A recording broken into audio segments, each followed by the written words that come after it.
Mi nuera me obligó a barrer la acera. Deje de hacerse la señora, suegra.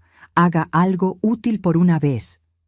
Yo callé, tragué las lágrimas y seguí barriendo. Pero en ese momento se escuchó un motor detenerse. Mi hijo había llegado sin avisar, y cuando me vio, con la escoba en la mano y los ojos llenos de lágrimas, se quedó helado. Hay momentos en la vida que te parten en dos. Momentos donde el mundo se detiene y te das cuenta de que algo se rompió para siempre. Para mí, ese momento fue un sábado cualquiera de marzo, bajo el sol inclemente de las 11 de la mañana, con una escoba vieja en las manos y el sabor amargo de la humillación en la boca. Me llamo Esperanza, tengo 67 años, y la mujer que me gritaba como si fuera su empleada era mi nuera. Mi nuera me obligó a barrer la acera. Deje de hacerse la señora, suegra. Haga algo útil por una vez. Yo callé. Tragué las lágrimas y seguí barriendo. Pero en ese momento se escuchó un motor detenerse. Mi hijo había llegado sin avisar. Y cuando me vio, con la escoba en la mano y los ojos llenos de lágrimas, se quedó helado. Hay momentos en la vida que te parten en dos. Momentos donde el mundo se detiene y te das cuenta de que algo se rompió para siempre. Para mí, ese momento fue un sábado cualquiera de marzo, bajo el sol inclemente de las 11 de la mañana, con una escoba vieja en las manos y el sabor amargo de la humillación en la boca. Me llamo Esperanza, tengo 67 años, y la mujer que me gritaba como si fuera su empleada era mi nuera. Pero antes de que piensen que soy una de esas suegras amargadas que se quejan de todo, déjenme contarles algo. Yo construí esa casa con mis propias manos. Bueno, con las de mi esposo Octavio y las mías. Ladrillo por ladrillo, centavo por centavo. Durante 32 años trabajamos como bestias para tener un techo digno, un lugar donde nuestra familia pudiera crecer sin miedos. Esa mañana, mientras las cerdas de la escoba raspaban el concreto de la acera, sentí que cada barrida borraba un pedazo de mí. Las vecinas me miraban desde sus ventanas. Doña Remedios, la de la esquina, negaba con la cabeza. La joven Lupita, que siempre me saludaba con cariño, tenía los ojos vidriosos. Y Dalila, mi nuera, estaba parada en la entrada de mi casa con los brazos cruzados, vigilándome como carcelera. Más rápido, suegra.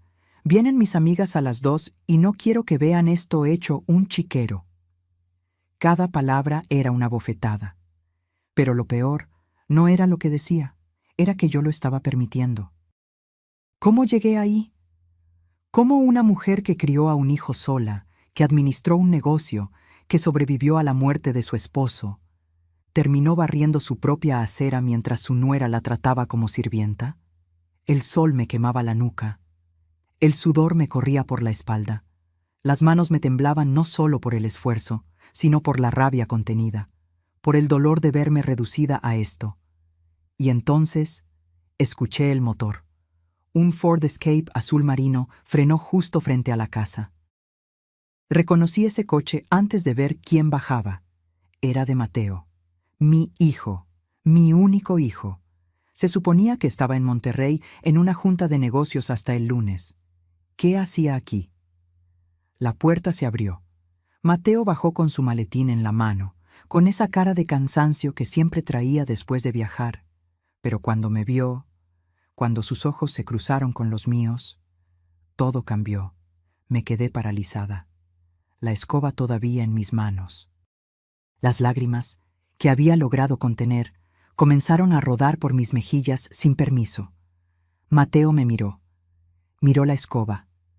Miró a Dalila parada en la puerta con esa expresión de suficiencia. Y su rostro, Dios mío, su rostro se transformó en algo que nunca le había visto. ¿Qué está pasando aquí? Su voz era fría, controlada, peligrosa. Dalila palideció. Por primera vez en meses, vi miedo en sus ojos. Mateo, amor, qué bueno que llegaste temprano. ¿Tu mamá estaba...? ¿Mi mamá estaba qué? El silencio que siguió fue ensordecedor. Doña Remedios salió de su casa. No pudo contenerse más. Joven Mateo, su esposa le habló horrible a su madre. Todos lo vimos. La puso a barrer la acera como si fuera... No pudo terminar la frase.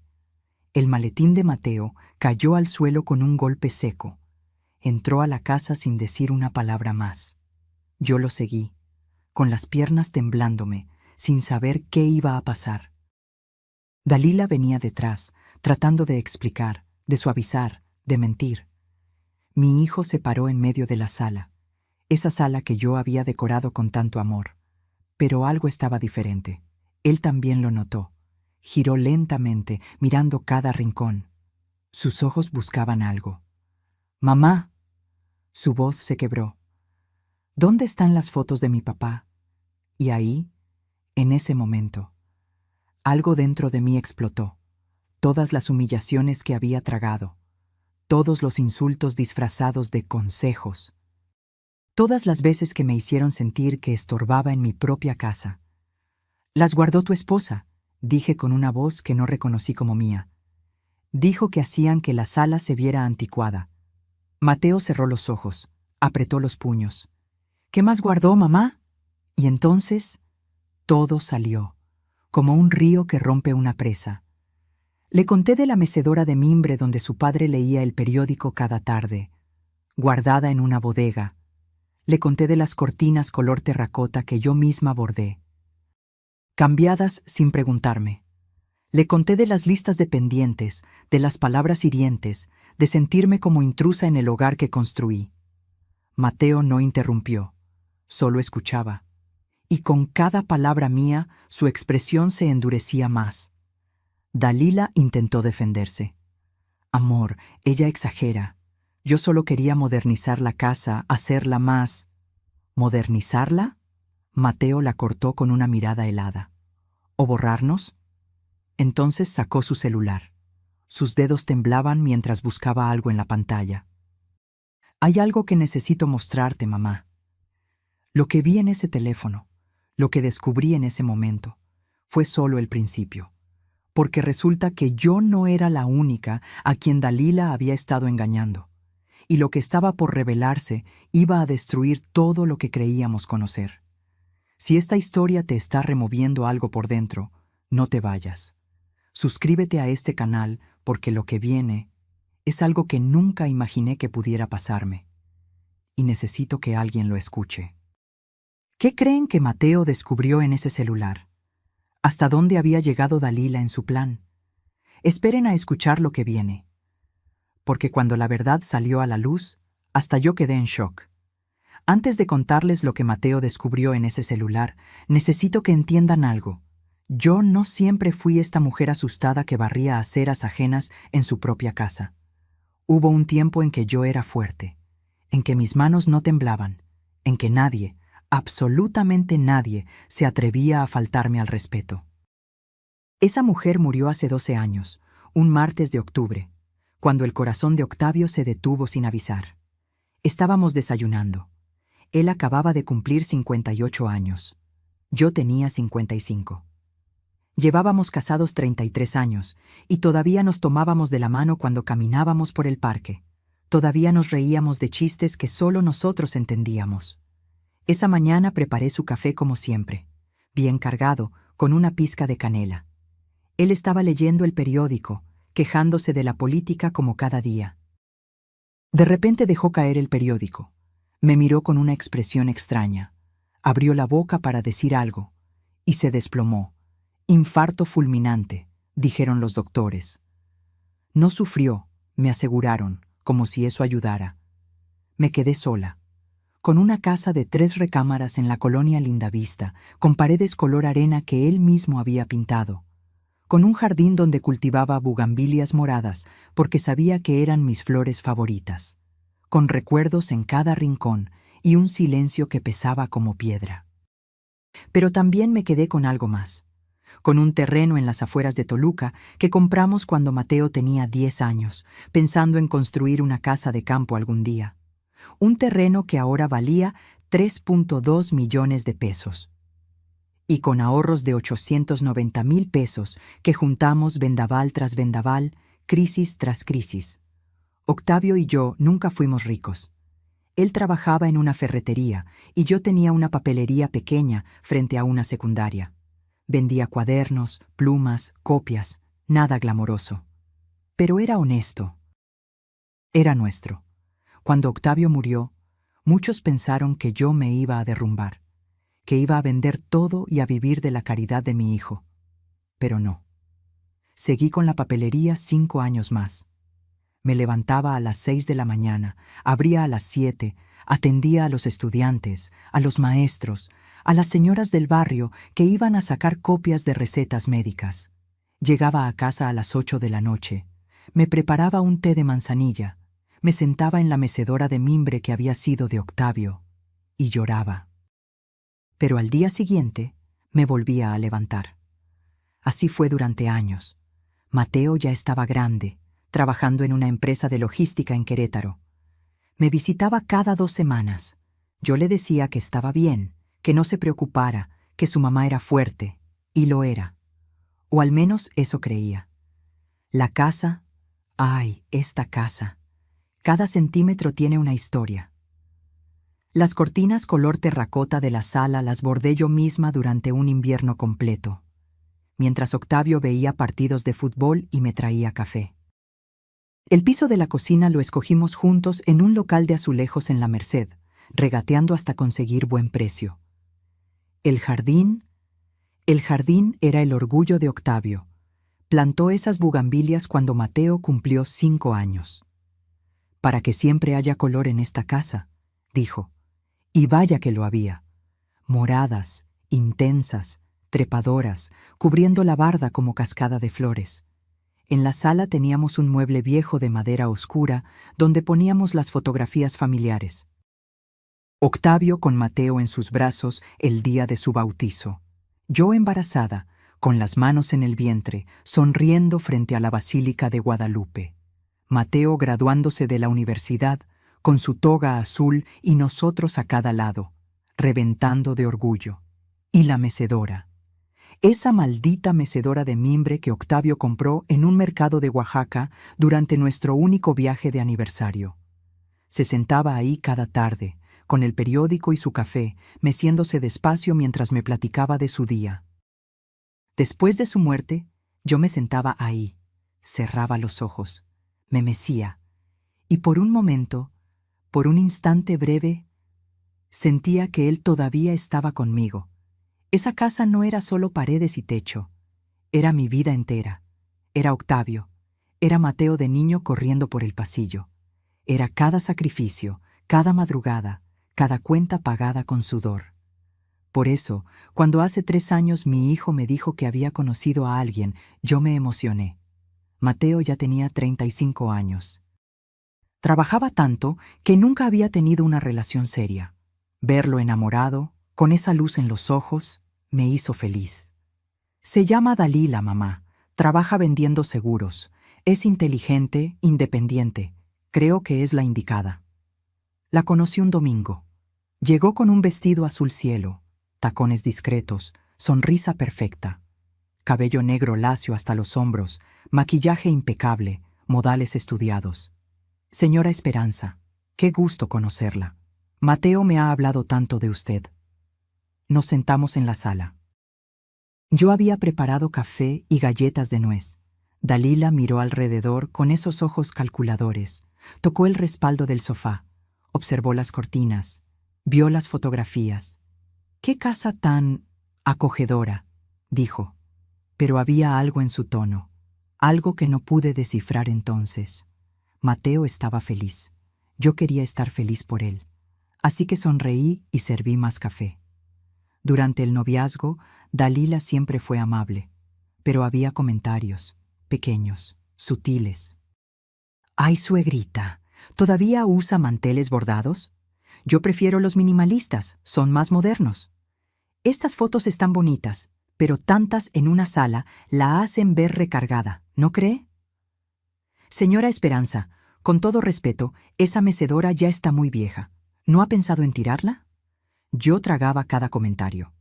No quería ser la suegra conflictiva, la que arruina la felicidad de su hijo. Se casaron en una ceremonia pequeña. Dalila insistió en que fuera en un jardín minimalista, sin flores llamativas. «Es más elegante», dijo. Yo guardé silencio, aunque me hubiera encantado ver bugambilias, como las de mi jardín. Los primeros 6 meses vivieron en un departamento rentado en Polanco. Parecía que todo iba bien, hasta que Dalila me llamó un día. «Suegrita, necesito hablar con usted. ¿Puedo visitarla?» Llegó sola. Se sentó en la sala. Me tomó las manos con una calidez que ahora sé que era completamente falsa. «Señora Esperanza, estoy preocupada por usted. Vivir sola a su edad es peligroso. ¿Qué pasa si se cae? ¿Si le da algo y nadie está para ayudarla? Mateo y yo hemos estado hablando. ¿Por qué no se viene a vivir con nosotros? Usted merece estar acompañada, ser cuidada. Nosotros la queremos mucho». Sus palabras sonaban hermosas, pero cuando las analizo ahora me doy cuenta, nunca dijo, «Venga a vivir a nuestra casa». Dijo, «con nosotros». Como si la casa ya fuera de ella. Cometí el error más grande de mi vida. Dije que sí. Pensé que estaba tomando la decisión correcta. Pensé que iba a estar cerca de mi hijo, que íbamos a ser una familia. No sabía que estaba entregando mi vida entera en las manos equivocadas. La mudanza fue rápida, demasiado rápida. Dalila organizó todo en menos de 2 semanas. Contrató una empresa de mudanzas, empacó mis cosas sin preguntarme qué quería llevar y qué no. Cuando intenté protestar, me sonrió con esa dulzura venenosa que después aprendí a reconocer. «Ay, suegrita, no se preocupe por nada, yo me encargo. Usted solo relájese». Relajarme, como si desarraigar una vida entera fuera algo que se hace sin sentir nada. El día que cerré la puerta de mi casa por última vez, me quedé parada en el umbral durante varios minutos. Miré hacia atrás. El jardín con las bugambilias moradas. La ventana de la sala donde tantas veces vi pasar la vida. El portón verde que Octavio pintó el último verano que pasamos juntos. «¿Estás segura de esto, mamá?», preguntó Mateo, cargando la última caja. Quise decirle que no. Quise gritarle que me sentía como si me arrancaran el alma. Pero vi la felicidad en sus ojos. Vi cómo Dalila lo abrazaba, cómo le susurraba algo al oído que lo hacía sonreír. «Sí, mijo, estoy segura». Mentira. La primera de muchas que me tragué. La casa de Mateo y Dalila era moderna. Paredes blancas, muebles minimalistas. Todo en tonos grises y beige. Fría, impersonal, como una foto de revista donde nadie vive realmente. «Bienvenida a su nuevo hogar, suegrita», dijo Dalila, abriendo los brazos en un gesto teatral. Me asignaron la recámara del fondo, la más pequeña, la que daba al patio de servicio, donde se escuchaba el ruido de las lavadoras de los vecinos y el ladrido constante de un perro que nunca dejaba de aullar. «Es la más tranquila», justificó Dalila. «Aquí no la va a molestar el ruido de la calle». Mis muebles no cabían. La cama de Octavio y mía, donde habíamos dormido más de 30 años, no combinaba con la estética de la casa. Se quedó en la bodega de un primo. La mecedora de mimbre terminó en el cuarto de cachivaches. Mis cortinas bordadas fueron reemplazadas por persianas verticales grises. Es que lo antiguo acumula polvo, suegra, y usted con su edad necesita espacios más higiénicos. Mi edad. Esa frase se convirtió en la excusa para todo. Los primeros días fueron confusos. Dalila se mostraba atenta. Me preparaba té. Me preguntaba si necesitaba algo. Pero había reglas no dichas que yo iba descubriendo a golpes. No podía mover nada del lugar. «Cada cosa tiene su sitio, suegrita». No podía cocinar sin su permiso. «Es que yo tengo un sistema, no se ofenda». No podía invitar a mis amigas. «Avíseme con tiempo para tener la casa presentable». No podía sentarme en la sala si ella tenía visitas. «Es que necesito privacidad con mis amigas, ¿entiende?». Mateo trabajaba todo el día. Salía a las 7 de la mañana, regresaba a las 9 de la noche. Llegaba cansado, cenaba rápido, se encerraba en su estudio a terminar pendientes. Los fines de semana dormía hasta tarde, agotado. Yo casi no lo veía, y cuando lo veía, Dalila estaba siempre presente. Al segundo mes empezaron las listas. Las encontraba en la mesa del comedor cada mañana, escritas con esa letra perfecta de Dalila, en hojas con membrete de su trabajo. Buenos días, suegrita. Hoy hay que lavar la ropa de cama, planchar las camisas de Mateo, sacudir toda la sala, preparar la comida para las 2 p.m., regar las plantas del jardín, limpiar los baños. Al principio pensé que era una sugerencia, un recordatorio amable. Pero cuando no terminé todo porque me dolía la espalda, Dalila llegó del trabajo con una expresión que no había visto antes. «Suegra, ¿puedo hablar con usted?» Me senté, ya presintiendo lo que venía. «Mire, yo entiendo que está acostumbrada a su ritmo. Pero aquí las cosas funcionan diferente. Mateo y yo trabajamos todo el día. Ganamos el dinero que mantiene esta casa. Usted está aquí todo el día. ¿No le parece justo que colabore?» Colaborar. Qué palabra tan bonita para decir. Trabajar sin paga en una casa que ya no es tuya. Es que me dolía la espalda, Dalila. Tengo 67 años y... Ay, suegra, mi mamá tiene 70 y no para. Es cuestión de actitud. Esa comparación se volvió constante. Su mamá, que era más joven que yo, pero más activa. Su mamá que cocinaba mejor. Su mamá que no se quejaba. Empecé a cumplir las listas, no por gusto, sino porque el ambiente se volvía insoportable cuando no lo hacía. Dalila no gritaba. No era necesario. Su silencio era peor. Sus suspiros. Sus miradas de decepción cuando Mateo preguntaba por qué la casa estaba descuidada. Las amigas de Dalila visitaban la casa cada 15 días. Mujeres de su edad, elegantes, con bolsas de marca y risas escandalosas. Yo me refugiaba en mi cuarto cuando llegaban. Pero un día escuché mi nombre. ¿Y tu suegra? Ay, amiga, ni me hables. Es de las suegras de antes, ya sabes. Cree que todo debe ser como en su época. Risas. ¿Y qué haces con ella? Pues la tengo aquí. Le di techo, comida, pero eso de que se sienta dueña de todo... No. Bien hecho, amiga. Hay que poner límites desde el principio. Me quedé paralizada detrás de la puerta de mi cuarto. El corazón me latía tan fuerte que pensé que iban a escucharlo. ¿Ella me dio techo? ¿Ella? Esa noche no pude dormir. Me senté en la orilla de mi cama angosta, en ese cuarto que olía a humedad, y pensé en mi casa. En mi casa, la que seguía allá, con las bugambilias moradas y los recuerdos de Octavio. ¿Qué estaba haciendo ahí? Pero entonces pensé en Mateo, en no causarle problemas, en no ser la suegra conflictiva que arruina matrimonios. Así que me tragué el dolor, otra vez, y seguí barriendo, lavando, cocinando, desapareciendo, cada día un poco más.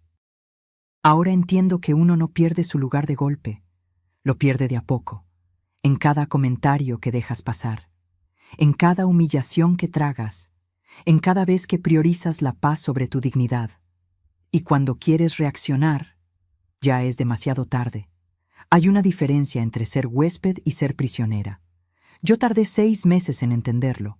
Todo comenzó con cosas pequeñas, tan pequeñas que parecían insignificantes, tan sutiles que cuando intentaba explicárselas a Mateo, yo misma sonaba exagerada. Un día llegué de la tienda y encontré que mi colcha favorita había desaparecido. Era una colcha tejida a mano que mi madre me regaló cuando me casé, color vino con flores amarillas bordadas. La había cuidado como tesoro durante 40 años. Dalila, ¿has visto mi colcha? Ay, suegra, esa cosa estaba deshilachada. La guardé en una bolsa para donar. Es que ya no se veía bien, ¿entiende? Hay que renovarse. Renovarse. Como si los recuerdos fueran basura que se desecha. Fui a buscarla. Revisé cada rincón de la casa. Nunca la encontré. Cuando le mencioné a Mateo lo de la colcha, él suspiró cansado. Mamá, si ya estaba vieja... Dalila tiene razón. Te compro una nueva, ¿sí? No entendía. No se trataba de lo vieja que estuviera, se trataba de lo que significaba, pero dejé de insistir. Ya estaba aprendiendo que mis sentimientos no pesaban lo mismo que la comodidad de Dalila. Las fotografías fueron lo siguiente. Un domingo desperté y la sala estaba diferente. El mueble de madera donde yo había colocado cuidadosamente los retratos familiares estaba vacío. En su lugar, Dalila había puesto 3 cuadros abstractos, manchas grises sobre fondo blanco. ¿Dónde están las fotos? Las guardé en una caja, suegrita. Es que hacían que la sala se viera muy cargada. Estas obras de arte son más modernas, ¿no cree? Le dan amplitud al espacio. Amplitud. Mientras mi vida entera desaparecía en cajas. Pero están las fotos de Mateo de niño, las de su papá. Las de... Sí, todas están guardadas. Si quiere verlas, las pongo en su cuarto. En mi cuarto. Ese espacio de 2 por 3 metros donde apenas cabía una cama. Esa noche, esperé a que Mateo llegara. Tenía que decirle, tenía que hacerle ver lo que estaba pasando. «Mijo, necesito hablar contigo». «Dime, mamá, pero rápido porque vengo muerto». Dalila quitó todas las fotografías de la sala. Mateo ni siquiera levantó la vista de su celular. Sí, me enseñó los cuadros nuevos. Se ven bien, ¿no? Más modernos.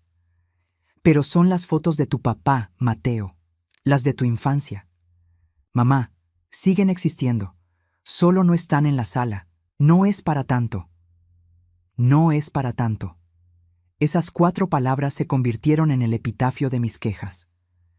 La mecedora de Octavio desapareció una tarde de jueves. Llegué de acompañar a doña Remedios al doctor y ya no estaba en el porche donde yo la había colocado. ¿Y la mecedora? Ah, esa. La mandé a tapizar, suegra. Estaba horrible, toda despintada. En 2 semanas la traen como nueva. Pasaron 2 semanas, luego 4, luego 2 meses. ¿Dalila, ya llegó la mecedora? Ay, se me olvidó preguntarle al tapicero. Luego lo hago. Nunca lo hizo, y yo nunca volví a ver esa mecedora. Años después, supe que la había vendido en un mercado de segunda mano por 800 pesos. La mecedora donde Octavio se sentaba cada tarde. La única pieza de él que me quedaba. 800 pesos. Pero en ese momento yo todavía no sabía hasta dónde era capaz de llegar. Los cambios se aceleraron. Dalila redecoró toda la casa en menos de 3 meses. Las paredes, que eran color durazno, las pintó de gris claro. Las cortinas con flores que yo había colgado fueron reemplazadas por persianas enrollables blancas. Los cojines bordados desaparecieron.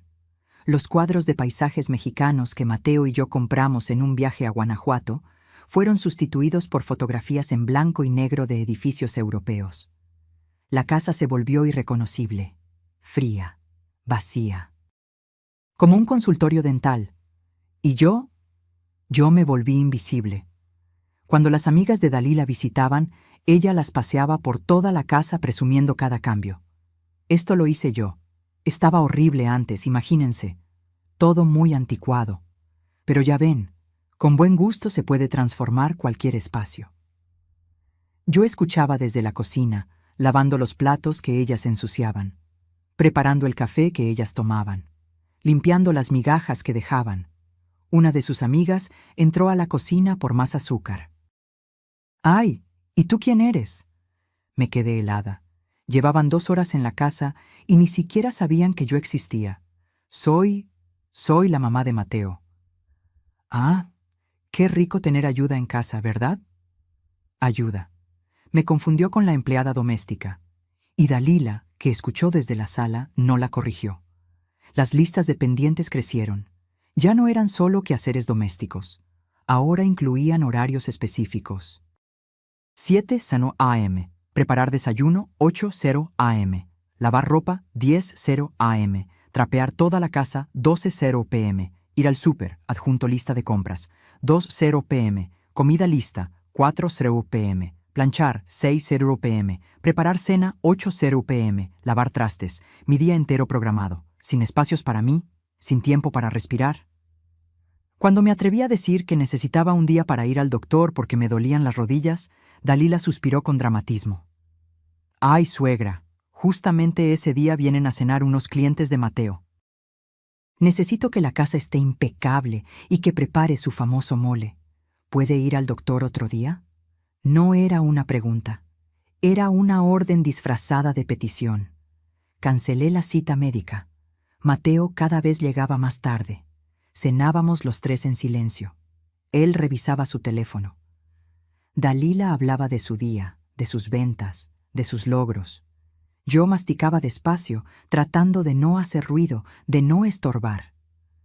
«¿Verdad que la casa se ve increíble ahora, amor?», preguntaba Dalila. «Sí, está muy bien», respondía Mateo sin levantar la vista. «Tu mamá me ayudó mucho hoy. Cocinó delicioso. Ayudó, como si fuera un favor y no mi obligación diaria». Una noche, mientras lavaba los trastes, escuché a Dalila hablando por teléfono con su hermana Leticia. «No, no te preocupes. Tengo todo bajo control. La señora hace lo que yo le digo. Al principio batallé un poco. Ya sabes cómo son las viejas. Creen que todavía mandan. Pero ya entendió cómo son las cosas aquí». Me sequé las manos temblorosas. Salí de la cocina directo a mi cuarto. Me senté en la cama y miré alrededor. Ese espacio diminuto, sin mis cosas, sin mis recuerdos, sin nada que me recordara quién había sido. ¿Cómo había permitido que llegáramos hasta aquí? ¿En qué momento dejé de ser Esperanza, la dueña de su propia vida, para convertirme en la suegra, la que obedece en silencio? Me acosté esa noche con un peso en el pecho. No sabía que todavía faltaba lo peor. Que lo que había vivido hasta entonces era apenas el prólogo, porque Dalila no solo quería controlar mi día a día, quería borrarme por completo. Dicen que el abuso emocional es como el agua hirviendo. Sube de temperatura de a poco, grado por grado, hasta que cuando te das cuenta, ya te quemaste. El día que dejé de ser persona y me convertí en mueble fue un martes de noviembre. Dalila organizó una cena para sus compañeras de trabajo. 8 mujeres elegantes, perfumadas, con uñas impecables y risas ensayadas. Yo pasé todo el día cocinando. Tinga de pollo, arroz rojo, frijoles refritos, guacamole fresco, tortillas hechas a mano porque Dalila insistió en que las compradas saben a plástico. Me levanté a las 6 de la mañana. A las 7 de la noche, cuando las invitadas empezaron a llegar, yo seguía en la cocina. Las manos me olían a chile, la espalda me dolía, los pies hinchados dentro de mis zapatos viejos. «Suegra, cuando sirva, hágalo discretamente. Y por favor, póngase el delantal limpio, el que tiene está manchado». Serví la cena como fantasma. Entraba, dejaba los platos, salía. Las mujeres ni siquiera volteaban a verme. Hablaban de ventas, de comisiones, de viajes a Cancún que planeaban. Dalila brillaba, era la anfitriona perfecta. Sonreía, bromeaba, llenaba copas de vino. «Dalila, tu casa está hermosa. Y esta comida, chef's kiss». «Gracias, chicas. Ya saben que me encanta cocinar». Oh, me quedé paralizada detrás de la puerta de la cocina. ¿Ella cocinó? Yo había pasado 11 horas en esa cocina. Mis manos estaban rojas de tanto lavar. Mi blusa olía a aceite frito. Y ella se llevaba el crédito como si nada. Cuando terminaron de cenar, una de sus amigas se levantó para ir al baño y pasó por la cocina. Me vio lavando la montaña de trastes sucios. «Oye, ¿a cuánto cobras por evento?». Tardé en entender lo que me preguntaba. «¿Perdón? ¿Que cuánto cobras?». «Estoy buscando a alguien para un baby shower. Cocinas bien rico». Yo soy la mamá de Mateo». Su expresión cambió. Incomodidad. Vergüenza ajena. «Ah, perdón. Es que pensé que…». No terminó la frase. Regresó rápido a la sala. Me quedé ahí, con las manos sumergidas en agua jabonosa, preguntándome en qué momento me había convertido en algo tan insignificante que la gente me confundía con el servicio doméstico. No había nada de malo en trabajar en una casa. Mi tía Rosario había sido empleada doméstica toda su vida y era la mujer más digna que conocí. El problema no era el trabajo, el problema era la invisibilidad, era no existir como persona. Era que mi propia nuera permitiera que me confundieran y no dijera nada para corregirlo. A partir de esa noche, las cenas se volvieron frecuentes. Cada 15 días, Dalila organizaba reuniones. Yo cocinaba, servía, limpiaba. Ella recibía los halagos. Mateo nunca estaba en esas cenas. Siempre tenía juntas, viajes pendientes. Su ausencia se volvió tan normal que dejé de extrañarlo, o tal vez simplemente me acostumbré al abandono. Las listas de pendientes ya no eran suficientes para Dalila. Ahora venía con un cronómetro imaginario. «Suegra, ese baño debió quedar listo hace 20 minutos. ¿Qué pasó?» «Es que el azulejo estaba muy...» «No me interesa. Cuando algo toma más tiempo del necesario, es porque no se está haciendo bien. Aprenda a organizarse mejor». Organizarse. Como si mis 67 años y mis rodillas adoloridas fueran solo excusas de una floja. Dejé de comer con ellos, no porque Dalila me lo pidiera directamente, sino porque el ambiente era tan tenso que se me cerraba el estómago. Comía en la cocina, de pie, rápido, lo que sobraba de lo que preparaba para ellos. Adelgacé 8 kilos en 4 meses. «Mamá, te veo muy delgada», me dijo Mateo un domingo que me vio de más cerca. «Estoy bien, mijo». «¿Segura? ¿Estás comiendo bien?» Dalila interrumpió antes de que pudiera responder. «Ay, amor, tu mamá está perfecta. A nuestra edad es bueno cuidar el peso. ¿Verdad, suegra?» Asentí. Porque ya había aprendido que contradecir a Dalila frente a Mateo solo causaba más problemas. Los domingos eran los peores. Dalila invitaba a su familia, su mamá, doña Estela, su hermana Leticia, con sus 2 hijos adolescentes. Su papá, don Roberto, que nunca hablaba, pero miraba con desprecio todo lo que no fuera de su agrado. Yo preparaba comida para 9 personas. Ellos se sentaban en la sala, en el comedor, conversando, riendo. Yo servía, recogía, lavaba. «Ay, Dalila, qué bien que tu suegra te ayuda», decía doña Estela. «Ayuda». Esa palabra otra vez, como si fuera mi elección y no mi condena. Una tarde, mientras yo trapeaba el piso de la sala, escuché a Leticia preguntarle a Dalila en voz baja. «¿Y tu suegra no tiene dónde vivir? ¿Por eso está aquí?» «Tiene una casa, pero ya está viejita para vivir sola. Además, así me ayuda con los quehaceres. Es un win-win». Win-win, ganancia mutua, como si yo estuviera ganando algo más allá de humillaciones diarias. Mi única escapatoria era doña Remedios, mi vecina de toda la vida que ahora vivía a 3 cuadras. La visitaba los miércoles por la tarde, cuando Dalila salía temprano a hacer ejercicio. «Esperanza, cada vez te veo peor», me decía Remedios con esos ojos llenos de preocupación. «¿Qué te está haciendo esa mujer?» «Nada, Reme, solo estoy cansada». «Eso no es cansancio, eso es tristeza, te está consumiendo». Remedios tenía razón, pero admitirlo en voz alta significaba aceptar que había cometido el peor error de mi vida. Una noche, revisando unos papeles en mi cuarto, encontré el título de propiedad de mi casa. La casa que seguía siendo mía. La que había dejado cerrada, esperándome.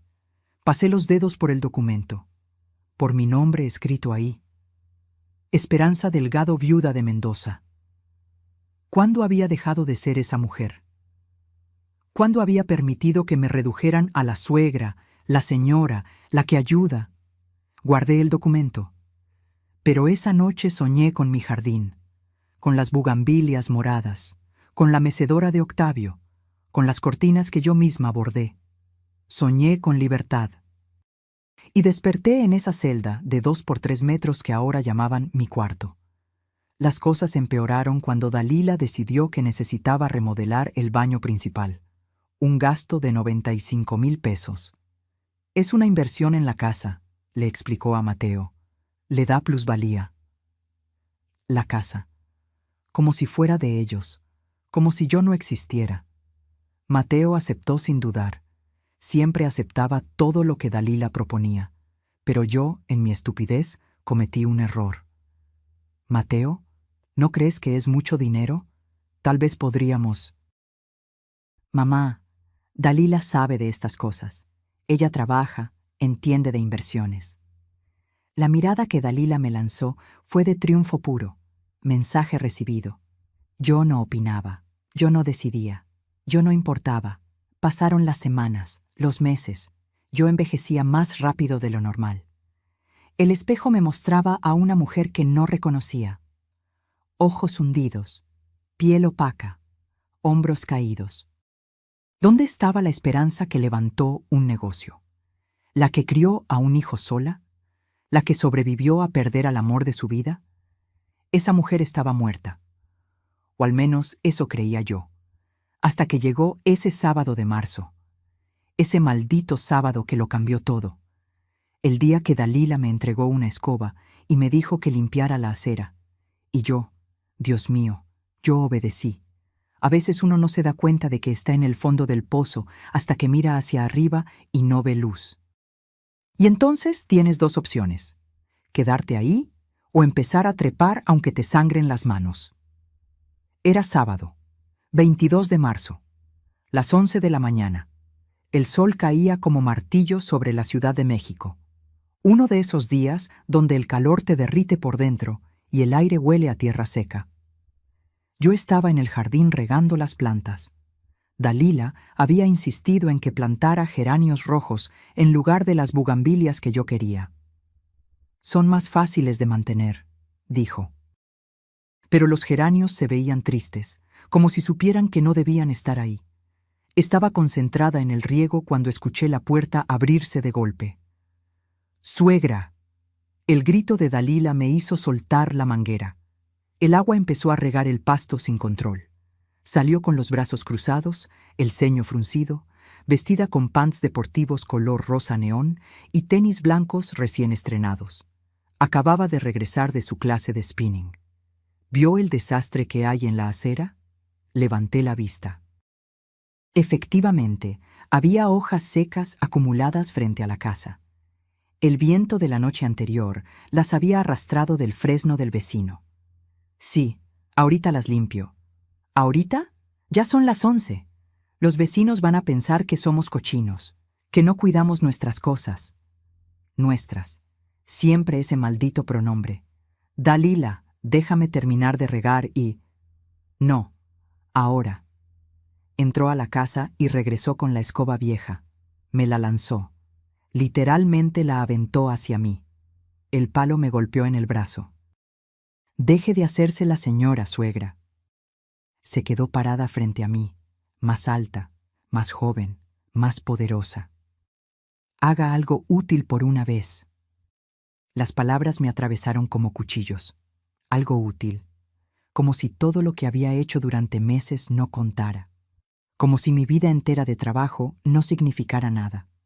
Sentí las lágrimas quemándome los ojos, pero no iba a darle el gusto de verme llorar. Tomé la escoba, salí a la calle y empecé a barrer. El sol me quemaba la nuca. No me había puesto sombrero. No me había echado bloqueador. La blusa blanca que llevaba se me pegaba a la espalda por el sudor.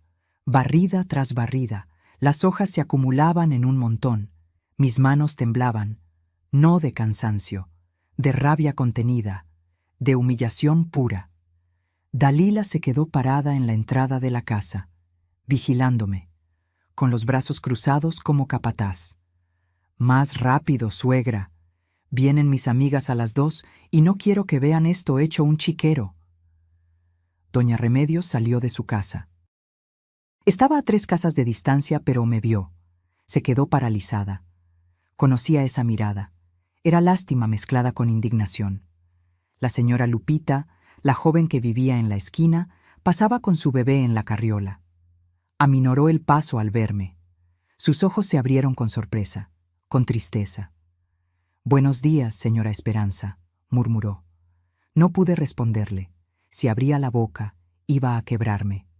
Don Jacinto, el vecino de enfrente, regaba su jardín. Cerró la llave del agua. Me miró. Miró a Dalila. Negó con la cabeza y entró a su casa. Todos me veían, todos sabían, y yo seguía barriendo. Las lágrimas empezaron a caer, silenciosas, calientes. No podía detenerlas. Resbalaban por mis mejillas, caían sobre el concreto, se mezclaban con el polvo. 67 años, toda una vida trabajando, criando, sobreviviendo, construyendo. Y ahí estaba, barriendo la acera de mi propia casa mientras mi nuera me vigilaba como si fuera su sirvienta. Cada barrida era un pedazo de dignidad que se iba volando con las hojas secas. Eso, así está mejor, dijo Dalila con satisfacción. Entonces lo sentí. Un sonido familiar que me hizo levantar la cabeza. Un motor, deteniéndose. Mi corazón se detuvo también. Era el Ford Escape azul marino de Mateo. No, no podía ser. Él estaba en Monterrey, en un congreso de logística.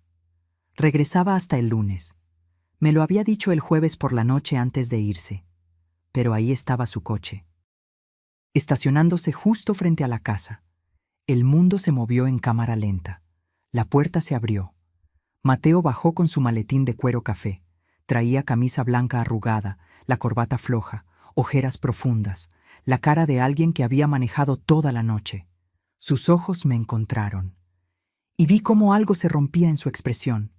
Yo estaba ahí, su madre, con una escoba en las manos, lágrimas corriendo por la cara, el cabello suelto y despeinado, la ropa empapada de sudor.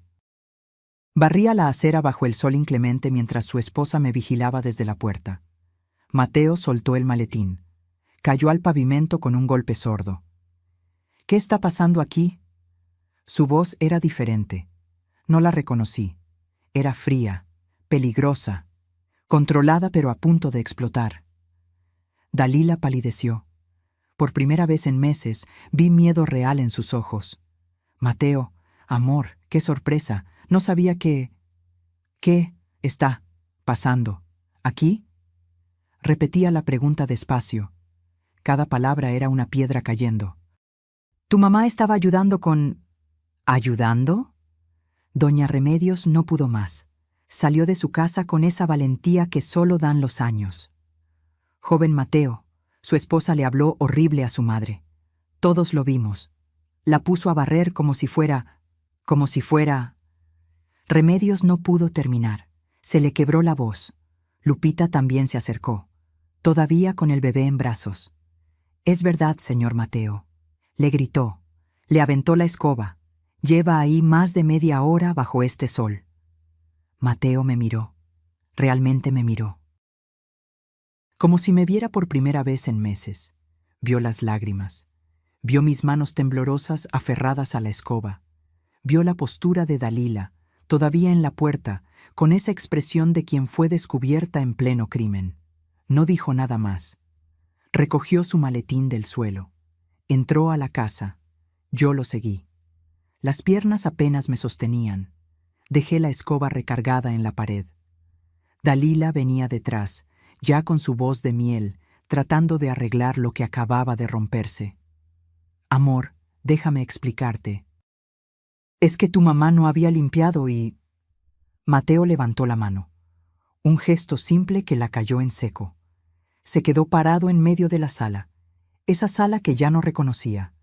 Esa sala que Dalila había vaciado de todo lo nuestro. Giró lentamente. Sus ojos recorrían cada rincón, buscando. Y entonces preguntó con una voz que nunca le había escuchado. «Mamá, ¿dónde están las fotos de mi papá?» Esa pregunta sencilla fue la llave que abrió la compuerta. Todo lo que había guardado. Todo lo que había tragado, todo lo que había soportado en silencio durante meses, salió. «Las guardó tu esposa», dije. Y mi voz tampoco era la misma. Dijo que hacían que la sala se viera anticuada. Mateo cerró los ojos. Apretó los puños. «¿Qué más guardó, mamá?» Y entonces se lo conté todo. Todo. A veces hace falta que alguien te vea en tu peor momento para que finalmente te atrevas a mostrar la verdad. Porque el dolor compartido se vuelve más liviano. O al menos, más visible. Las palabras salieron como río desbordado, como si llevaran meses represadas detrás de un dique a punto de colapsar. Le conté de la colcha tejida de mi madre que desapareció, de la mecedora de mimbre que nunca regresó del tapicero, de las cortinas bordadas que tiré a la basura sin mi permiso, de cómo cada pedazo de Octavio, cada recuerdo de nuestra vida había sido borrado sistemáticamente. Le conté de las listas interminables, de levantarme a las 6 para tener todo listo, de cocinar para sus cenas mientras ella recibía los aplausos, de comer de pie en la cocina porque ya no había lugar para mí en esa mesa. Le conté de sus amigas que me confundían con empleada doméstica, de doña Estela, que preguntaba si yo no tenía dónde vivir, de Leticia, que decía que era win-win tenerme ahí sirviendo. Mateo no interrumpía. Estaba sentado en el sofá gris que yo no había escogido, las manos entrelazadas, los nudillos blancos de tanta presión, la mandíbula apretada. Dalila intentaba intervenir cada 2 frases. Eso no fue así, amor. Ella está exagerando. Yo nunca dije eso. Ella malinterpretó. Es que tu mamá es muy sensible, todo lo toma personal. Pero Mateo la ignoraba. Sus ojos estaban clavados en mí, y en ellos vi algo que me partió el alma: culpa. Cuando terminé de hablar, el silencio fue aplastante. Mateo se frotó la cara con ambas manos. Se veía años más viejo que cuando había entrado. Mamá, yo no sabía. Lo sé, mijo. No. No me di cuenta de que... Lo sé. Se puso de pie. Caminó hacia la pared donde antes estaban nuestras fotografías. Ahora había manchas grises abstractas colgadas con precisión milimétrica. ¿Dónde están?, preguntó sin voltear. En cajas, en la bodega, respondió Dalila con voz temblorosa. Tráelas. Amor, es que... Tráelas. Ahora. El tono no admitía réplica. Dalila salió hacia el cuarto de servicio donde estaba la bodega. La escuchamos mover cosas. Tardó varios minutos. Mateo aprovechó para acercarse a mí. Mamá, perdóname.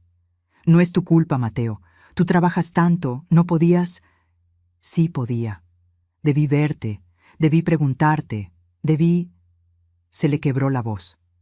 Debí defender a mi madre.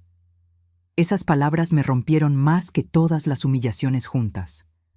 Dalila regresó arrastrando 2 cajas de cartón.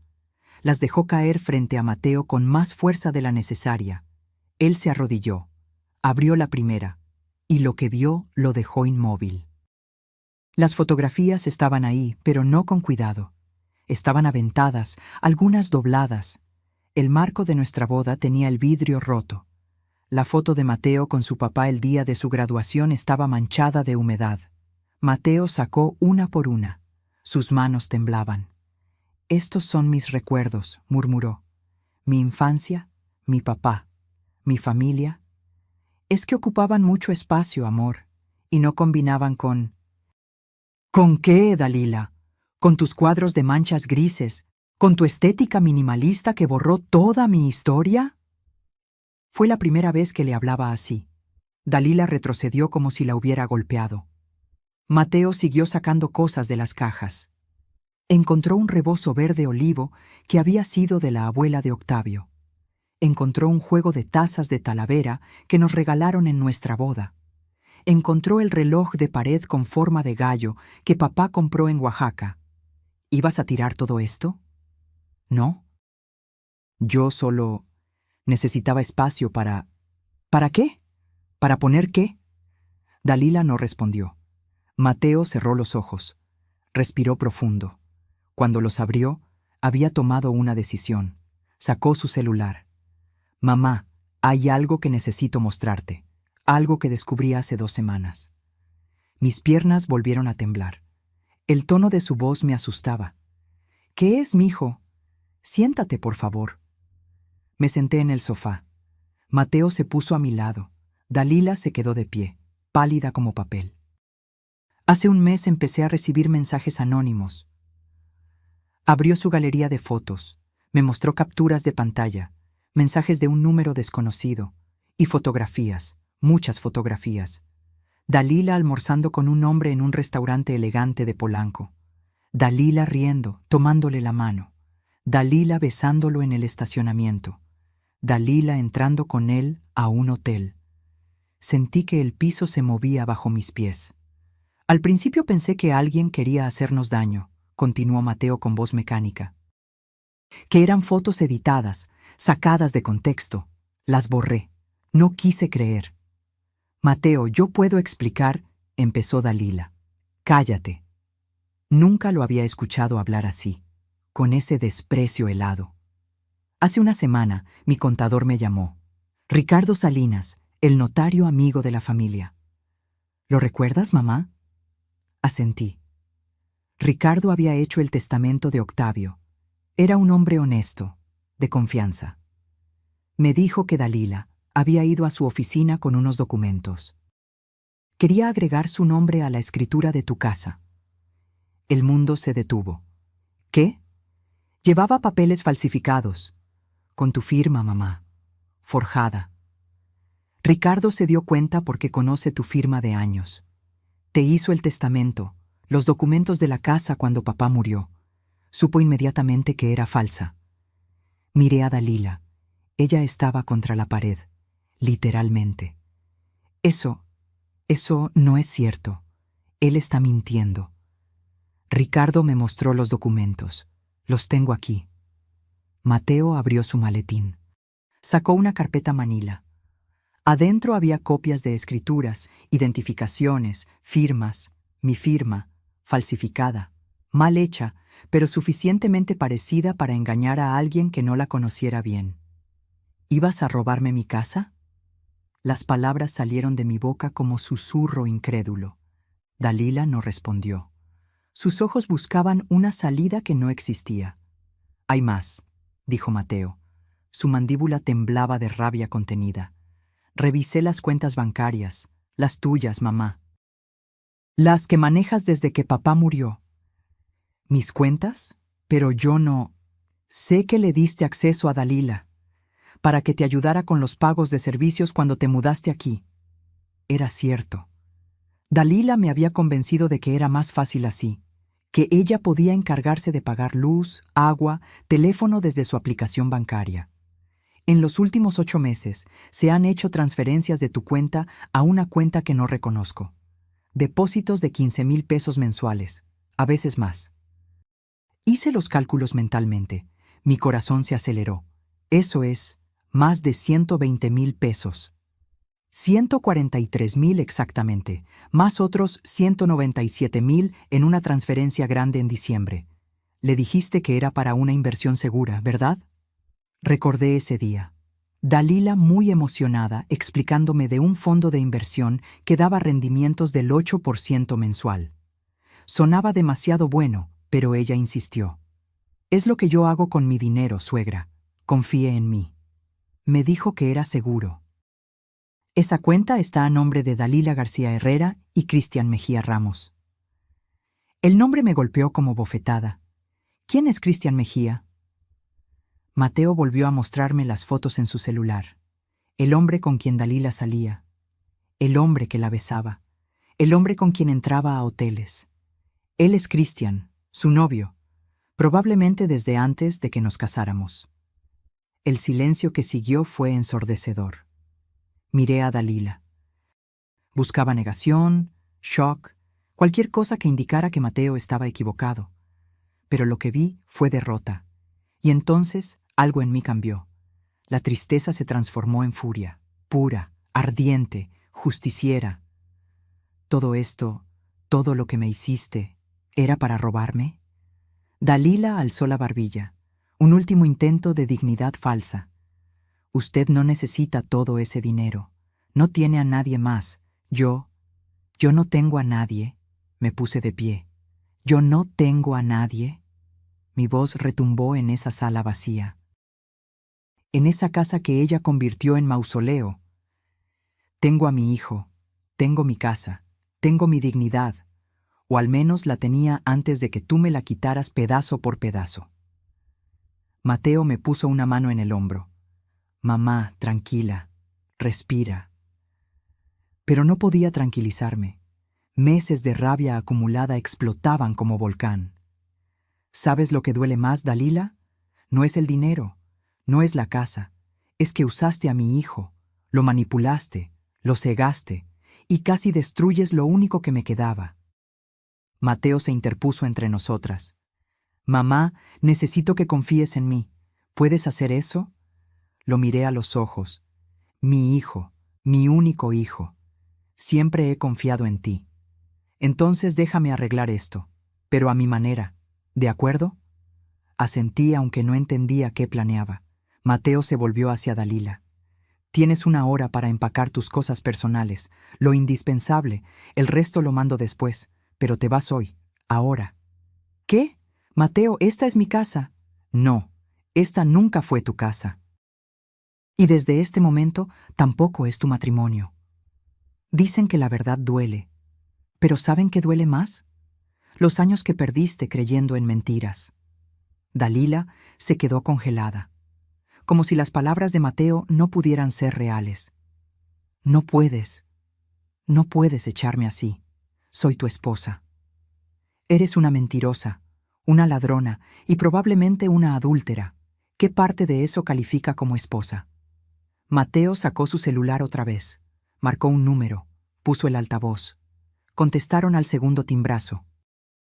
Licenciado Mateo, buenas tardes. Era la voz de Ricardo Salinas, el notario. Ricardo, estoy aquí con mi madre y con Dalila. ¿Puedes confirmar lo que me dijiste el martes? Hubo una pausa. Escuchamos papeles moviéndose del otro lado. Por supuesto. El día 26 de febrero, la señora Dalila García se presentó en mi oficio con documentos para realizar un traspaso de propiedad. Quería agregar su nombre a la escritura del inmueble ubicado en calle Magnolias 347, propiedad de la señora Esperanza Delgado. La firma de la señora Esperanza en los documentos era evidentemente falsa. Conservo las copias como evidencia y he presentado un reporte ante las autoridades correspondientes. El intento de fraude inmobiliario está documentado. El rostro de Dalila pasó del blanco al verde. Eso es mentira. Yo nunca... Tengo video de las cámaras de seguridad de mi oficina, interrumpió Ricardo con voz firme. Llegó usted sola, con los documentos ya preparados. Le expliqué que necesitaba la presencia física de la señora Esperanza, y usted insistió en que ella le había dado permiso y que estaba muy enferma para salir.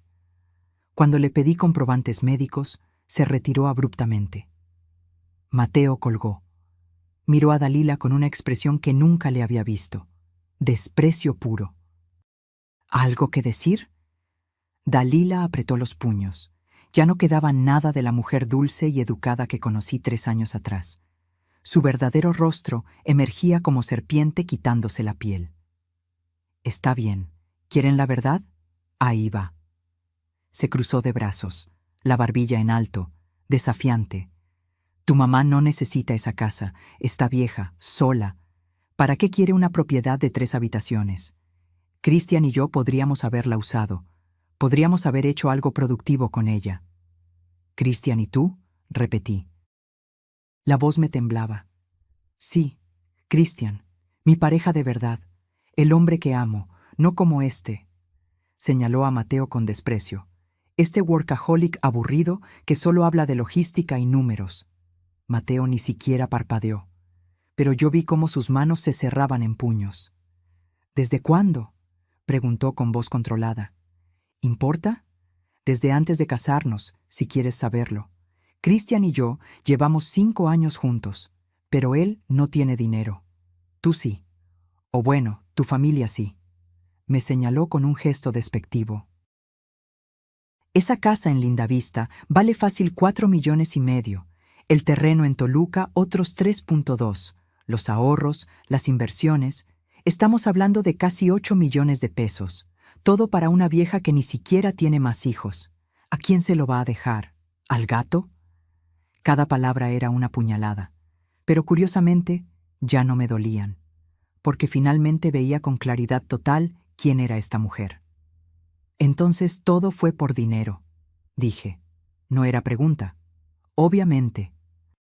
¿Por qué más me casaría con alguien como Mateo? ¿Por amor? Por favor. El amor no paga cuentas, no te compra el coche que quieres, no te lleva a Cancún 3 veces al año. Mateo seguía inmóvil, pero algo oscuro cruzaba su mirada. ¿Los 340,000 pesos que transferiste de la cuenta de mi mamá? ¿Dónde están? Dalila sonrió, una sonrisa cruel que me heló la sangre. En una cuenta conjunta con Cristian. Íbamos a usarlos para el enganche de un departamento en Playa del Carmen. Pero tu amiguito el notario metiche arruinó todo. ¿Y el dinero de la remodelación del baño? Los 95,000 pesos. También lo usamos. Bueno, 60,000. El resto sí se fue al baño. No soy tan mala, dijo con sarcasmo venenoso. Ya no reconocía a esta persona. ¿Cómo había vivido bajo el mismo techo con ella durante meses, sin ver lo que realmente era? Mateo respiró profundo. Sacó otro documento de su maletín. Firmaste un acuerdo prenupcial cuando nos casamos. ¿Lo recuerdas? Por primera vez vi miedo real en los ojos de Dalila. Eso no vale. Mi abogado dijo que... Tu abogado estaba equivocado. El acuerdo establece que en caso de infidelidad comprobada o fraude financiero, no tienes derecho a bienes gananciales. 0. Nada. No puedes comprobar infidelidad con unas fotos. ¿Fotos? Dalila, tengo videos, mensajes de WhatsApp que Ricardo Salinas recuperó de tu teléfono cuando lo dejaste en su oficina. Conversaciones completas con Cristian donde hablan del plan, donde te ríes de mi madre, donde planean vender las propiedades. Mateo deslizó su celular por la mesa hacia ella. En la pantalla, una conversación de WhatsApp. Dalila, 14 Feb, 10:23 p.m. Ya casi está, amor. La vieja ya firmó los papeles del banco. No lee nada de lo que firma, jajaja.